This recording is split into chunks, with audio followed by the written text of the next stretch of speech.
자, 22절을 다시 한번 읽읍시다. 시작.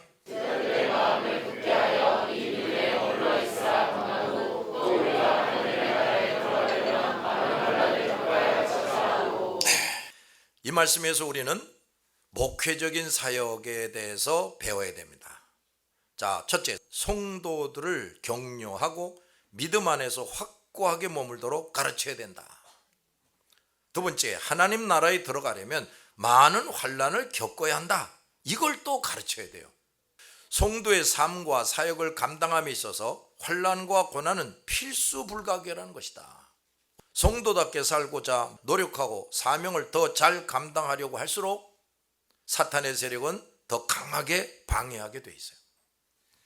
그러므로 환난과 시련이 많다 하는 것은 사탄도 누가 진정한 그리스도인인지, 누가 신자답게 살기 위해 힘쓰고 있는지, 사역을 제대로 감당하려고 하는 사람인지를 알고 있다는 걸 의미해요. 이미 사탄의 수중에 들어가서 사탄이 시키는 대로 다 하는 사람이라면 뭐 그런 사람에게 굳이 사탄이 환난과 고난을 주어가면서 방해할 이유가 없어요. 성도답게 살기 위해 힘쓰는 사람, 사역을 제대로 감당하려는 사람일수록 사탄의 표적이 되는 겁니다. 뿐만 아니라 주님도 나를 더 성장시키고 자극을 주고 더 정신 차리고 일하게 하시려고 사탄이 주는 환난과 시련과 고난을 허용하신다 이 말이야. 이렇게 신자답게 살기 위해서 힘쓰고 사역을 제대로 감당하면서 사탄에 의해 또한 주님의 거룩한 뜻에 따라 끊임없이 당하는 환난과 고난을 잘 통과해야 점점 거룩해지고 신자다운 신자가 되며 진정한 열매를 맺는 일꾼이 됩니다. 점점 거룩해지지 않고 열매가 없는 사람은 신자가 아니에요. 그러한 가지는 잘려져서 지옥불에 던져질 뿐입니다. 많은 환난을 견뎌내는 사람이라야 천국에 들어갈 수 있습니다. 그러나 많은 교인들, 심지어 목회자들마저 환난과 고난을 회피한다고 말해요. 자신의 부패한 정욕과 사탄이 주는 유혹과 시험을 이기지 못하고 오히려 그 모든 것과 타협을 합니다. 타협. 이런 사람은 치료되고 변화되고 성숙될 수가 없고 거룩해질 수 없고 오히려 점점 범죄하고 오염되며 타락하게 된다 이 말이에요. 이런 사람은 성령께서 결코 함께 하실 수 없으므로 성령의 열매를 맺을 수가 없어요. 이런 사람의 믿음은 행함이 있는 믿음이 될 수가 없고 죽은 것, 헛된 것이 되고 열매 없는 가지가 돼서 찍혀져서 지옥불에 던져진다니까요. 이렇게 생활하면서 그래도 신앙생활은 해야지 하면서 교회에 나오는 사람들이 있어요. 이렇게 도무지 변화되고 치료되고 성장되지 못한 사람들이 많이 모이는 교회가 있다 이 말이에요. 바로 거짓 종들이 있는 교회입니다. 이런 성도들의 구미가 당기는 설교를 해요. 그 사람들이 아무리 성도답게 살지 못하고 도무지 열매 맺지 못해도 그 목사라는 사람은 그들에게 아름다운 말, 매끄러운 말, 부드러운 말을 구사하고 아무리 죄 짓고 왔어도 그냥 격려해주고 위로해주고 축복해줍니다. 이런 교회는 날로 부흥하고 거대한 시설을 가지기도 해요.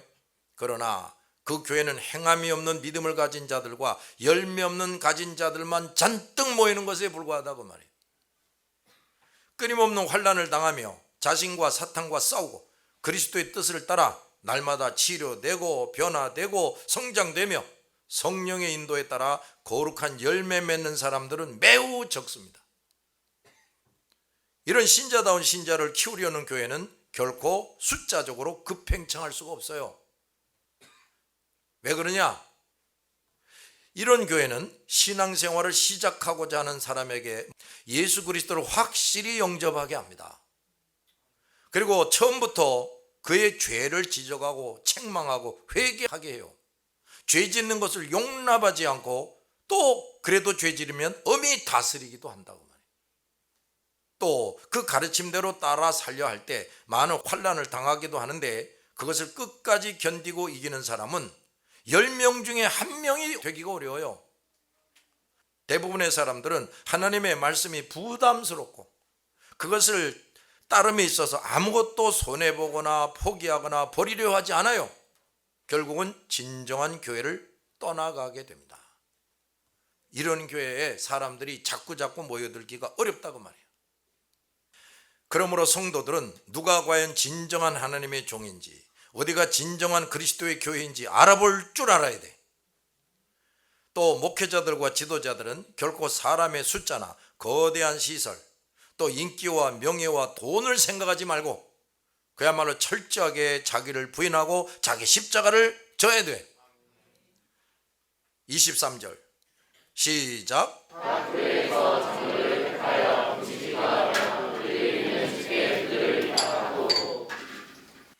자, 이 말씀 더 잘 번역하면, 그리고 제자들을 위해 각 교회 장로들을 임명하고 기도와 금식을 한 후 그들이 믿는 주님께 장로들을 돌봐달라고 맡겼다 입니다. 사도들이 그동안 세웠던 교회들을 차례차례 방문해서 한 일 중에 중요한 일이 또 있습니다. 바울은 교회들을 보다 조직적으로 만들어서 신앙 공동체를 견고하게 하는 일을 했어요. 사역자들을 임명했습니다. 말씀을 가르치는 자와 가르침을 받을 자들을 구분하고 교회가 더 질서 있게 성장하고 하나님의 일이 효율적으로 이루어지게 하기 위해서 지도자들을 세웠다고 말해요. 교회도 각종의 사람이 모이는 공동체이므로 지도하고 지도를 받는 정치가 필요합니다. 교회마다 세워진 이 지도자들의 임무는 교회가 기도하고 말씀을 가르치고 배우며 주님의 명령을 준행하는 일들을 앞장서서 책임감 있게 수행하는 거예요. 그들은 누구보다도 힘써 기도해야 하며 교인들에게 힘써 기도하도록 가르쳐야 할 사람들이, 또한 집회에서 말씀을 가르칠 정도로 말씀 지식을 잘 갖춰야 됩니다. 뿐만 아니라 누구보다도 말씀대로 잘 지키고 사명을 충성되게 감당하고 다른 성도들도 그렇게 하도록 지도할 수 있는 사람이 돼야 돼. 그들은 무지한 자를 교훈해서 깨우치고 절제하지 못하는 자들을 경계하고 마음이 약한 자는 위로하고 의심하는 사람들을 말씀으로 확신시키는 일을 잘하는 사람이어야 돼. 교회마다 성도들의 수가 점점 많아짐에 따라 이런 지도자를 세워서 보다 질서 있게 기도하고 가르치며 지도하고 감독하는 일이 필요했다고 말해. 당시 교회 지도자들과 장로들은 모든 면에서 본이 될 만큼 지혜와 품격을 갖추고 장로로서의 권한과 명령권을 가지고 위와 같은 일을 잘했습니다. 그들은 오직 그리스도가 제정하신 법이 준수되고 그것이 그대로 실행되도록 감독을 잘했어요. 교회 지도자들은 오직 하나님의 말씀을 가르치고 준수하게 하는 일을 충실히 감당해야 합니다.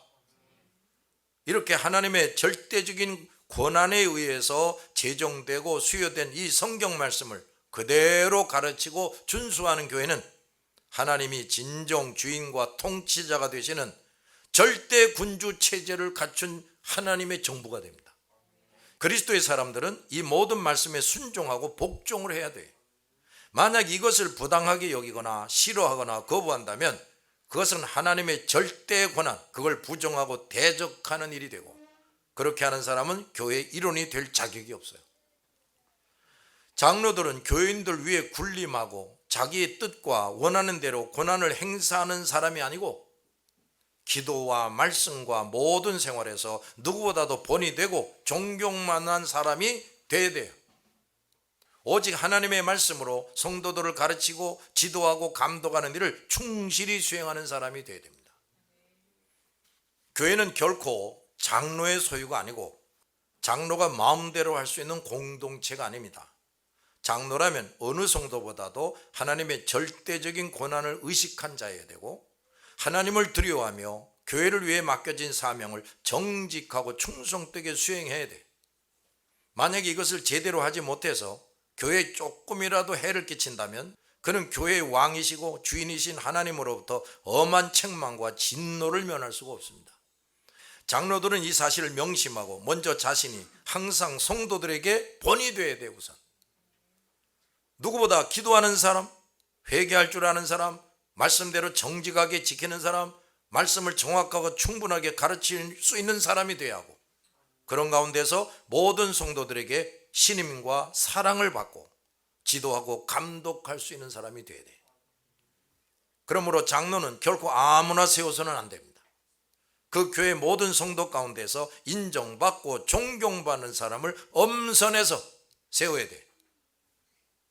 사도들은 장로들을 세울 때 아주 중요한 일을 합니다.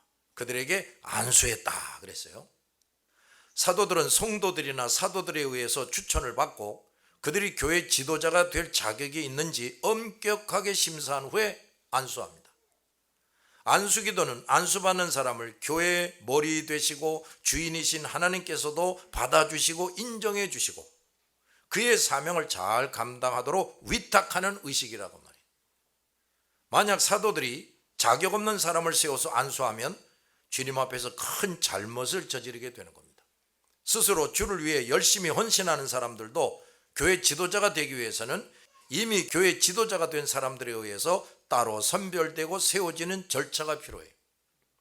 교회 지도자가 되고자 하는 사람들은 모든 성도들뿐 아니라 이미 지도자가 된 사람들에게 인정과 신임을 받아야 됩니다. 성도들에게 신임받고 인정받는다 할지라도 지도자들에게 인정받지 못하면 그는 더욱 자신을 가다듬고 성장하기 위해서 힘써야 돼요. 성도들은 날마다 끊임없이 하나님께 은혜와 사랑과 긍휼과 자비를 받아 누리는 만큼 시간이 지날수록 자신을 성장시키기에 힘써야 돼요. 그동안 주님과 지도자들에게 많은 도움을 받았으니까 이제 나도 다른 사람을 잘 도울 수 있도록 성장하고 그런 일을 해야 합니다. 가장 중요한 것은 교회의 머리와 주인이 되시는 주님께 인정받고 신임받는 사람이 되어야 된다 이 말이야. 이런 사람이 지도자로 세워졌을 때 누구보다도 주님께서 그와 함께 하십니다. 그의 사역에 복을 내리시고 그를 능력 있게 사용합니다. 모든 교회는 장로를 세움에 있어서 이 사실을 깊이 인식하고 정신 똑바로 차리고 해야 합니다. 사회적으로 어느 정도 출세했구나, 뭐 이것저것 그래도 돈도 잘 벌고 뭐 학식도 갖추고 있구나, 웬만한 신앙이 있다 하면 선뜻 장로로 세워서는 안 된다고 말이에요. 비록 가진 것이 없더라도 앞에서 말한 것을 잘 갖춘 사람을 엄선해서 세워야 합니다. 오늘날 많은 교회가 하나님이 함께 하시고 사용할 수 없는 사람들을 장로로 세움으로써 오히려 사탄이 그를 이용해서 교회에 큰 분란이 일어나고 시험에 빠지는 일이 계속 생깁니다. 심지어 어떤 교회는 그에게 헌금을 내야만 장로로 세우기도 해요. 그러한 목회자는 주님과 성경을 전혀 모르고 있는 자이고 주님을 조금도 두려워할 줄 모르는 자이고 자기가 주인 노릇하는 악한 자입니다. 또 어떤 교회는 중직을 맡겨 다른 교회로 가지 못하게 하려고 장로로 세우기도 해요. 참으로 어처구니 없는 일이에요. 교인 몇 사람을 잃기 싫어서 자격도 없는 사람을 장로로 세운다면 그러한 목사는 주님을 주인 삼은 사람이 아니고 주님을 의지하고 주님의 말씀과 명령대로 순종하는 사람이 아니란 말이에요. 그는 사람의 숫자를 가장 중요하게 여기고 사람을 의지하는 목사지요. 사도들은 장로들에게 안수함으로써 그들이 그동안 평신도로서 주님과 교회를 섬겼지만 이제 거룩한 일에 책임을 가지고 하나님 앞에서 더욱더 신중하고 두려워하며 잘 섬기도록 한 겁니다. 이제 성도들은 이러한 장로들의 지도와 도움을 받아야 돼요. 왜냐하면 장로들은 그 교회에서 하나님의 종들뿐 아니라 하나님께서도 그를 인정하여 지도자로 세우셨기 때문이라 이 말이에요. 그러나 그렇다고 하더라도 그들은 완전한 사람은 아니다. 아직 여러 가지로 부족한 것이 있고 더 가다듬어지고 무장되고 성장해야 할 부분들이 있어요. 그러나 성도들은 그런 부분만 보고 그런 장로들을 업신여기거나 괴롭히거나 대항하지 말아야 됩니다. 성도들은 하나님의 종이 교회의 머리와 주인이신 예수 그리스도 앞에서 그에게 안수함으로 그가 지도자의 자격과 거룩한 권위를 가지게 되었음을 잊어버리면 안 돼요. 사도들은 금식하며 기도함으로 장로들을 그들이 믿는 주 예수께 부탁했다 그랬어요. 사도들은 장로의 직분이 얼마나 거룩하고 중요한지 잘 알고 있었습니다. 장로들이 거룩하게 선발되어 안수를 받았으나 모든 것을 완전하게 갖춘 것은 아니고 스스로의 노력과 헌신만으로 모든 것을 잘할 수 없다, 이걸 알았단 말이지. 이제 그들은 사도들처럼 끊임없는 환난과 고난을 겪어야 하고 또한 복음을 교회 밖으로 능력 있게 전해야 하는데 주님의 세심하고도 강력한 보호와 지도와 인도하심이 없이는 결코 그 사명을 제대로 감당할 수가 없다 그 말이에요. 이 장로들의 사명 수행에 있어서 주님의 보호와 인도가 얼마나 필요한지 사도들은 알고 있었기 때문에 그들을 위해 다 같이 금식하며 간절히 기도했다. 여기서 우리가 또 몇 가지를 깨달아야 됩니다. 첫째, 사역자들은 직분을 받을 때부터 이전보다 더 간절히 주님의 세심한 보호와 강력한 인도하심을 구해야 한다는 겁니다.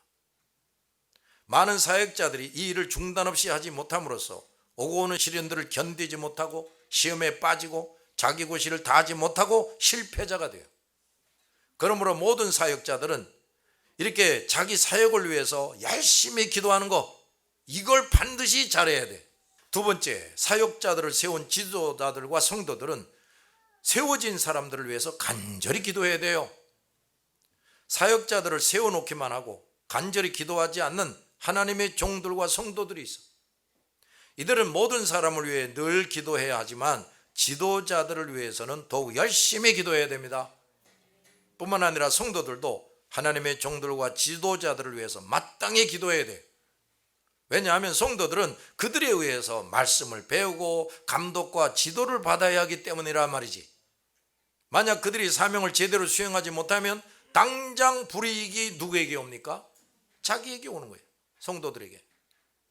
하나님의 종들과 지도자들이 깨어있지 못해서 성도들을 위해 제대로 기도하지 못하고 말씀을 상세히 가르쳐주지 못하고 성도들을 격려하고 또 책망하여 올바르게 신앙생활하고 성장하도록 제대로 지도하고 감독하지 못하므로 성도들이 장로의 사역을 통한 혜택을 제대로 받아 누릴 수가 없다 이 말이에요. 그러므로 성도들은 하나님의 종들과 지도자들이 알아서 잘하겠지 그렇게 생각하면서 그들을 위한 기도를 게을리해서는 안 되는 겁니다. 그들을 위해 늘 기도하고 그들의 필요를 기꺼이 공급하고 잘 도와줘야 돼요. 세 번째, 성도들이나 지도자들을 예수 그리스도께 의탁하는 겁니다. 하나님의 종들은 그들이 세운 지도자들이나 성도들이 잠시라도 예수 그리스도가 아닌 다른 것을 의지하거나 따라가지 않도록 계속 지도하고 감독을 해야 돼요. 그리고 그들이 언제나 자신을 철저하게 예수께 다 드리고 의지하도록 가르쳐야 돼요. 예수께서도 이 땅에 계실 때 제자들을 하나님 아버지께 부탁하는 기도를 하셨어요. 저희는 아버지의 것이었는데 내게 주셨으니 아버지여 저들을 지켜주옵소서 하고 간절히 기도했단 말이에요. 우리가 아무리 애를 써도 성도들을 완벽하게 도울 수 없어요. 모든 사람의 영과 육을 지으시고 시작과 끝을 정하시는 주님, 우주 만물을 뜻대로 주관하시고 운행하시는 주님, 전지전능하신 주님께 우리 자신과 동력자들과 양들을 맡겨야 하는 겁니다. 우리가 이렇게 할 수 있다는 것은 이루 말할 수 없는 위로와 기쁨이 된다고 말해요. 성도들은 이런 특권을 또한 가졌습니다. 어찌 이런 우리가 사람이나 돈을 세상을 의지하겠느냐 이 말이야. 그러므로 하나님의 종들과 성도들은 항상 영혼이 활짝 깨어서 세상에 무엇보다도 주님께 모든 것을 맡기고 부탁하는 일을 충실히 해야 됩니다. 주여 나와 가족과 모든 성도들을 주께 의탁합니다. 주님은 우리의 모든 것을 맡으시고 주의 뜻과 지혜와 권능으로 우리를 보호하시고 인도해 주옵소서 하고 수시로 기도해야 돼. 그리고 나를 주께 의탁한 사람답게 언제 어디서나 주님을 의식하고 주님을 의지하며 어떻게 하면 주님을 기쁘시게 할까? 어떻게 하면 주님이 잘했구나 하실까? 이걸 늘 생각하고 판단하며 계획하고 결정하고 해야 돼. 이런 사람이 어찌 자기 생각과 욕심과 기분대로 할 수 있겠어요? 어찌 세상 것들을 의지하고 불의와 타협할 수가 있겠습니까? 주께서 우리를 불러가시는 날에 너는 참으로 내게 모든 것을 잘 맡겼구나. 그래서 내가 너를 책임지고 잘 돌보아 준 것이란다 하는 말씀을 들어야 된다. 너는 나를 믿지 못했다. 내게 모든 것을 맡기고 의지하지 않았다. 너는 부패하고 어리석은 생각과 고집과 정욕대로 했고 내게 불충했다. 따라서 네가 받을 것은 이것뿐이다. 이런 말씀을 들어서는 안 됩니다. 할 일이 많고 끊임없이 환난과 핍박을 받아 영육간에 몹시 지쳐있던 사도들이 교회마다 또 찾아다니면서 장로들을 세우고 그들을 위해 금식하며 기도했다. 그것은 그들을 참으로 소중하게 여기고 그들이 맡은 사명의 막중함을 깨닫고 있었음을 보여주는 거예요. 오늘날 개인적인 일을 위해서 금식하고 기도하는 사람들은 많은데 하나님 앞에서 중요한 일을 하는 사람들을 위해서 금식까지 하며 기도하는 사람은 거의 없어요. 나는 주일마다 갈보리 선교단과 함께 전도 집회하기 위해서 출발할 때 나를 잘 알고 나와 가깝다고 생각하는 목사들, 장로들, 성도들에게 오늘의 집회를 위해서 기도해달라는 문자를 보냅니다. 그런데 그때마다 짤막하게나마 기도로 동참하겠습니다 하고 수고하십시오 하고 격려하는 사람들은 불과 몇 명이 지나질 않아. 내가 그분들에게 집회에 대해서 알리는 것은 나를 자랑하기 위해서가 아니라 그들의 기도가 절실히 필요했기 때문이고, 또 하나는 그 동력자들이 내가 주일마다 군대와 요양병원 등으로 가서 전도하는 일이 결코 우리의 일만이 아니라 주님의 일이고 또 바로 그들의 일이기도 하다, 이걸 깨닫게 하기 위한 거예요. 그리고 저들도 이 전도에 기도로나마 동참하기를 바라는 겁니다. 하나 더 있다면 그들도 개교회 안에서만 맴돌지 말고 좀 더 바깥으로 나가서 전도하라는 깨달음을 주기 위함도 있어요. 그런데 매주일 문자를 보내서 또 1년 내내 보내는데 단 한 번도 답이 없는 목사와 장로와 교인들이 있어요. 물론 그들 중에는 단문은 보내지 않았지만 가끔이나마 기도하는 사람들이 있었을 겁니다. 나는 마음 한구석으로 저들이 전도가 얼마나 중요한 것인가를 안다면 간곡하게 기도로 도울 것이다 하는 생각을 하면서 저들도 조금이나마 관심을 가져주고 기도로나마 이 거룩한 일에 동참하기를 간절히 바라고 있습니다. 우리 모든 주의 종들과 성도들은 전도를 비롯해서 하나님의 일꾼들과 모든 교회를 위해서 좀 더 열심히 간절하게 기도해야 합니다. 특히 우리 한국교회는 너무나 개교의 주의에 빠져서 자신과 가족 그리고 자기가 속한 교회를 위해서만 기도하는 것에 머무르는 경우가 많은데 이런 부분에서 치료되고 성장돼야 된다 이 말이에요. 24절 시작.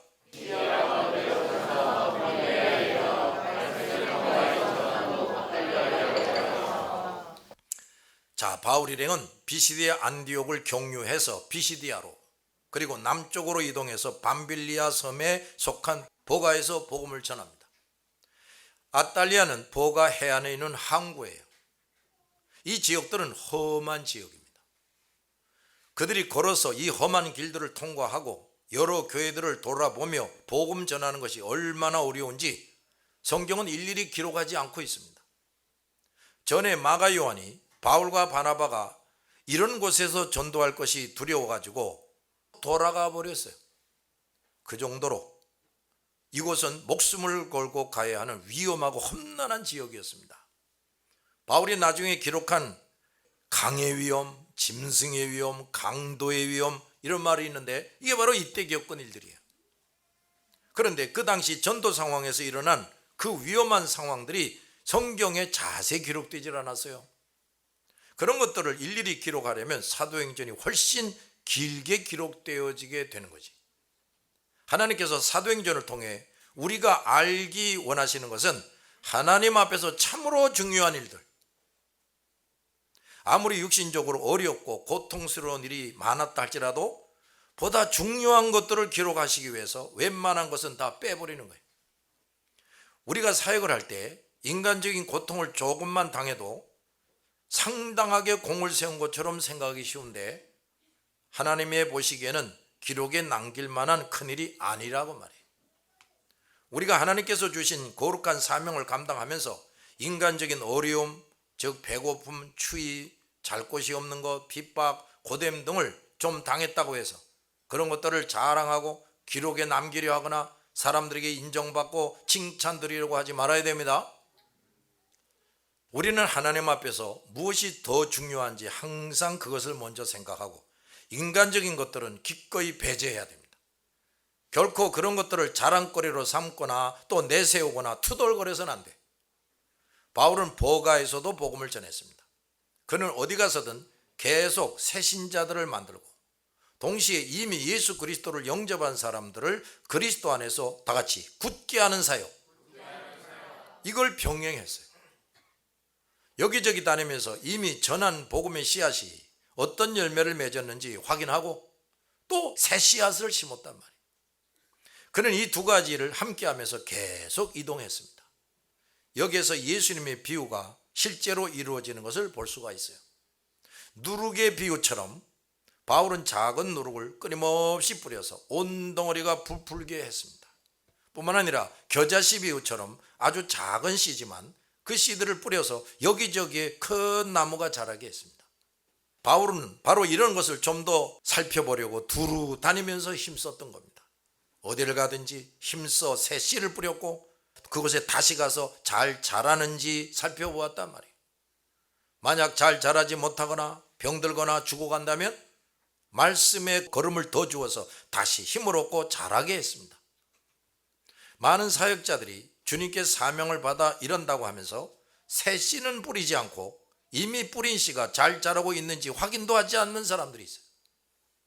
잘 자라지 못하고 병들어 죽어가는 씨를 발견하면 즉시 새 힘을 불어넣어주고 걸음을 주는 일도 하지 않습니다.